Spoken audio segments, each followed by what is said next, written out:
जब मैं दुल्हन बन ससुराल गई, ससुराल में 3 महीने रहना पड़ा। मायके आने का मुहूर्त नहीं बन रहा था, इस कारण अपने परिवार से दूर रहना पड़ा। जब शादी हुई, मैं 28 साल की थी। पति से शारीरिक सुख मिला, दुनिया हसीन लगने लगी। यह एहसास हुआ कि ज़िंदगी में साथी की ज़रूरत होती है। जिस परिवार में 28 साल साथ रहकर बिताए थे, उसे कुछ दिनों के प्यार से भुलाया नहीं जा सकता था। मायका तो ममता का घर होता है। मेरा अपनी माँ के साथ बहुत लगाव था। ससुराल में रहते हुए परिवार की बहुत याद सता रही थी।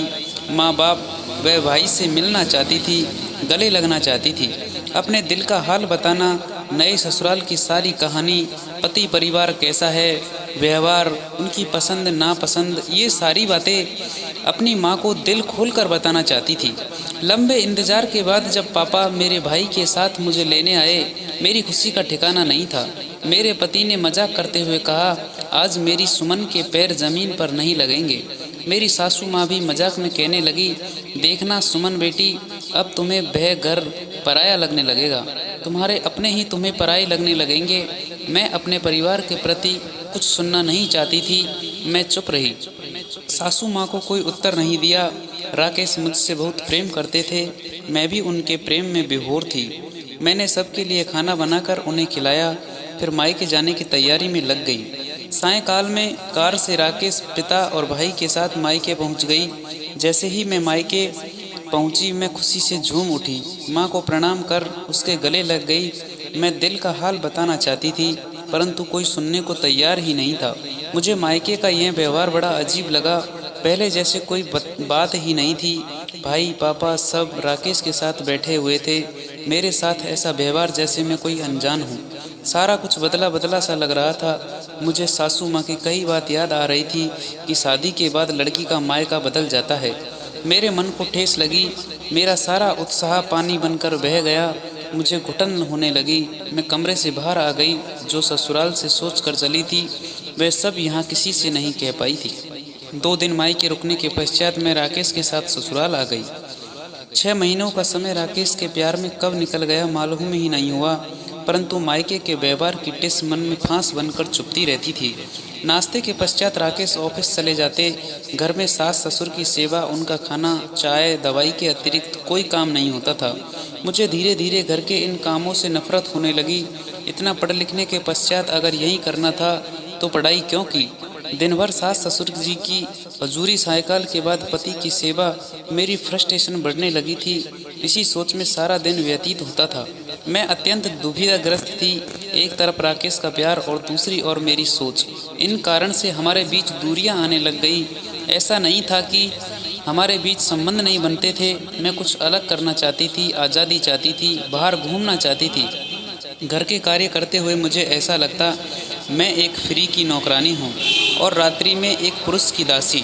धीरे धीरे हमारे बीच दूरियां इस हद तक बढ़ गई कि छोटी 2 बात पर मन मुटाव होने लगता। राकेश में कोई कमी नहीं थी, मितभाषी थी। मेरी बाहरी इच्छाओं की पूर्ति के अतिरिक्त मेरी शारीरिक इच्छाओं को पूर्ण करने में सक्षम थे। राकेश पूछते थे, सुमन कुछ तो बताओ, क्या परेशानी है, हम मिलकर उसका हल निकाल लेंगे। कभी कभार माँ बाप की बेरुखी बच्चों का भविष्य बर्बाद कर देती है। मुझे ऐसे लगता मैं किसी अंधेरे कुएं में धंसती जा रही हूँ, किसी मानसिक तनाव का शिकार होने लगी हूँ। माँ का देहांत हो गया था। अपने दिल की बात माँ से कह सकती थी, अब उन्हें सुनने वाला कोई नहीं था। मैंने भाई से बात की। मैं उस घर में नहीं रहना चाहती। मुझे ऐसा लगता है अगर मैं कुछ दिन और रही तो शायद मैं पागल हो जाऊंगी। भाई ने कहा, अगर तुम वहाँ नहीं रहना चाहती तो तलाक ले लो। मैंने पिता से पूछा। पिता बोले, सुमन बेटी, जीवन एक बार मिलता है। जो जैसा जीवन आया है उसे अपना भाग्य मानकर स्वीकार करो।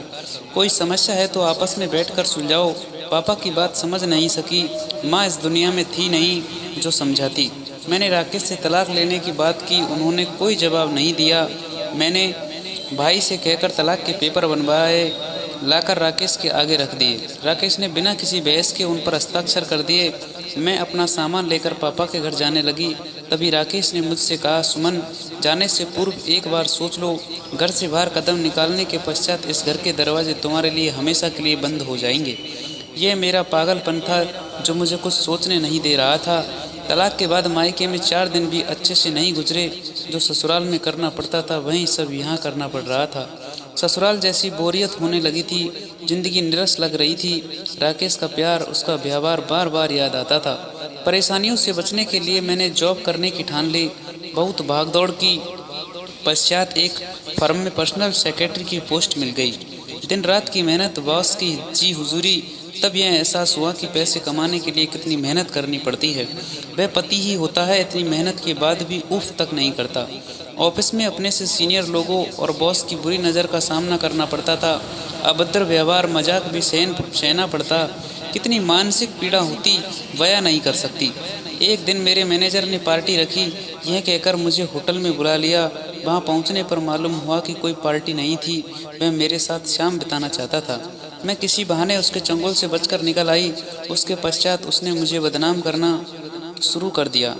एक दिन बॉस ने ऑफिस रुकने को कहा। 2-3 डेलीगेट्स के सदस्य आने वाले हैं, मुझे उनकी देखभाल करनी है, लाखों की डील है, बॉस ये कहकर चला गया।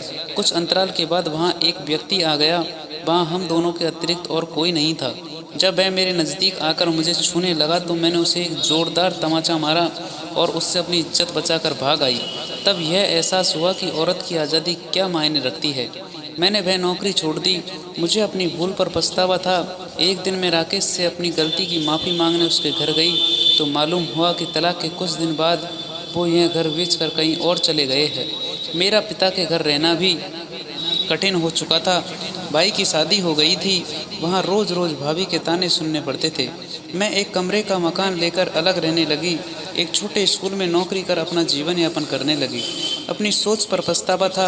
अगर सब्र से काम लेती, अपने आप को उस माहौल में ढाल लेती तो आज यह दिन ना देखने पड़ते। इज्जतदार घराना, लाखों की जायदाद, जान से भी अधिक प्यार करने वाला पति, माँ बाप जैसे सास ससुर न खोने पड़ते, दर दर की ठोकरें न खानी पड़ती। एक बहू का नए परिवार में रस बस जाने में ही कल्याण है। सच है, शादी के बाद लड़की पराई हो जाती है। माँ बाप का घर उसका अपना नहीं रहता। अपने अमूल्य विचार अवश्य शामिल करें। Thank you for watching this video दोस्तों। मिलते हैं नेक्स्ट वीडियो में, तब तक के लिए बाय बाय, राम राम।